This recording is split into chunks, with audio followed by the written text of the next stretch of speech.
කොහොමද ඔයාලට හිතනවා ඔයාලා සතුටින් ඇති කියලා? දන්නවද?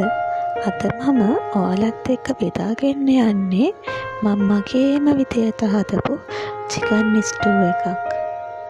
ඉතින් ඔයාලත් මේක හදලා බලලා රස කොහොමද කියලා කමෙන්ට් කරන්න යන්නකෝ. දැන් අරන් තියෙනවා පාන් පිටි ටිකක්. ඉතින් මම මේ පාන් පිටි එකට ලුණු, සුදු ලුණු, ගම්මිරිස්, මිරිස් කුඩු, එතකොට කහ කුඩු ටිකක් සහ වියලි පාස්ලි පොළ ටිකක් දාලා මේ පාන් පිටි ටිකත් එක්ක කවලම් කරගත්තා.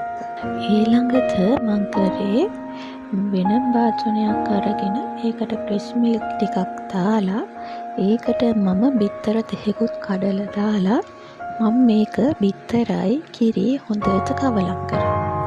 ඊට පස්සේ මම මේ කවලම් කරපු දියරෙක් මිශ්‍රණයට අපි කපාගත්ත චිකන් ටික දාලා ෆ්‍රිජ් එකේ නෝමල් කොටසේ විනාඩි 30ක් විතර චුට්ටක් ඒක සීසන් වෙන්න කියලා හිතලා මම මේක ෆ්‍රිජ් එකේ තියුණා. විනාඩි 30කට පස්සේ මම චිකන් ටික ෆ්‍රිජ් එකෙන් එළියට අරගෙන අපි කලින් ලෑස්ති කරගත්ත පාන් පිටි එක චිකන් ටික දවටලා මම මේ විදියට අතු කින්දරේ චිකන් ටික හොඳට බැදගත්තා.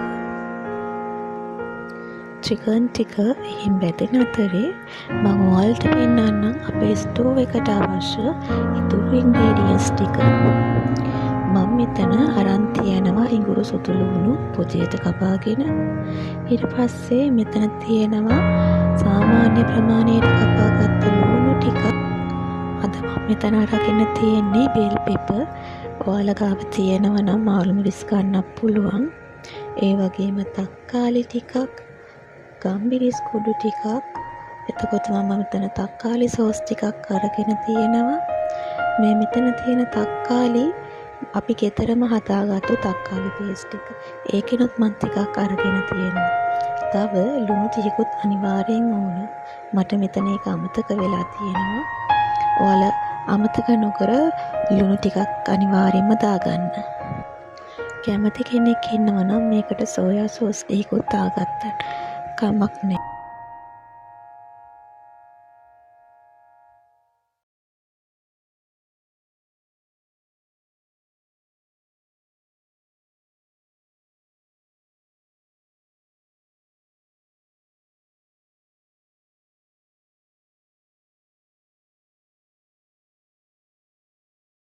ඊළඟට මම භාජනයක් ලිපේ තියලා ඒකට මට අවශ්‍ය ප්‍රමාණයට තෙල් ටිකක් දාලා ඒ තෙල් ටික රත් වුණාට පස්සේ මං කරේ අපි හිණියට කපාගත්ත ඉඟුරු සුදු ලුණු ටික දාපු එක. ඊට පස්සේ සුදු ලුණු ඉඟුරු ටික බැදීගෙන ඉද්දි මං ඒකට අපි සාමාන්‍ය ප්‍රමාණයට කපාගත්ත ලුණු ටික දැම්මා. මේ බලන්නකෝ ලුණු ටික දැම්බෙන අතරේ අපේ චිකන් එක කොහොමද කියලා. ලුණු ටික ටිකක් දැම්බුණාට පස්සේ මම මේකට අපි ගෙදර හදාගත්ත තක්කාලි පේස්ට් එකෙන් මේ සැහැඳි දෙකක් විතර දැම්මා. ඊට පස්සේ මම මේක හොඳට කවලම් කරා. ලුණු එක ටිකක් තක්කාලි පේස්ට් එකත් එක්ක කවලම් කරාට පස්සේ මම ඒකට රස අනුව ලුණු සහ ගම්මිරිස් කුඩු ටිකකුත් එකතු කරා.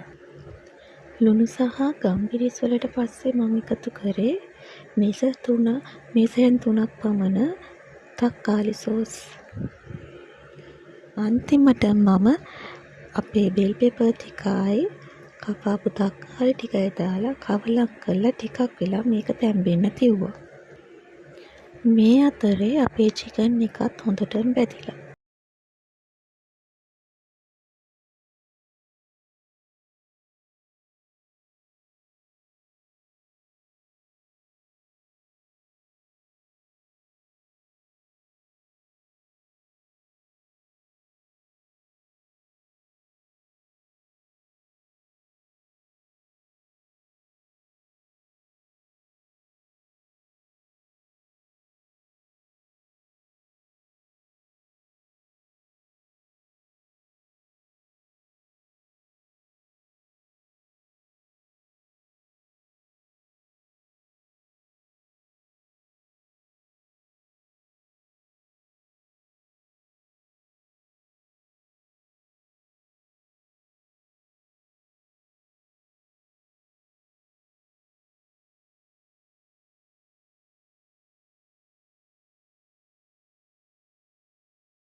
අන්තිමට මං කරේ අපි පැදගත්තු චිකන් ටික ලූණු මිශ්‍රණයත් එක්ක දාලා හොඳට කවලම් කරපු එක.